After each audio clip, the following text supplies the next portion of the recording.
আসসালামু আলাইকুম, সবাই কেমন আছেন? আশা করি ভালো আছেন। আপনারা দেখতে পারতেছেন যে আমার পিছনে ৩ জন লোক বড়শিতে মাছ ধরতেছে। ব্রুনাইতে বিপুল পরিমাণে মাছ আছে, এত মাছ বলার মতো নয়। বিভিন্ন লঙ্কান, লঙ্কান মানে আমাদের বাংলাদেশে যাকে ড্রেন বলি, ড্রেনকে ব্রুনাইতে লঙ্কান বলা হয়। বিভিন্ন ড্রেনে তেলাপিয়া মাছটা সবচেয়ে বেশি, যেমন মালয়েশিয়ার মতন তেলাপিয়া মাছটা অনেক বেশি। আর বিশেষ করে বিভিন্ন লঙ্কান, ড্রেন এরকম ছোট ছোট জায়গার মধ্যে অনেক মাছ থাকে।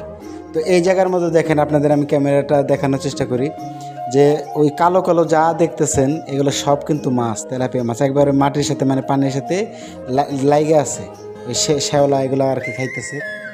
তো অনেক মাছ আপনারা দেখতে থাকেন, দেখেন কত মাছ। আমি মানে আশ্চর্য হয়ে গেছি যে এত মাছ।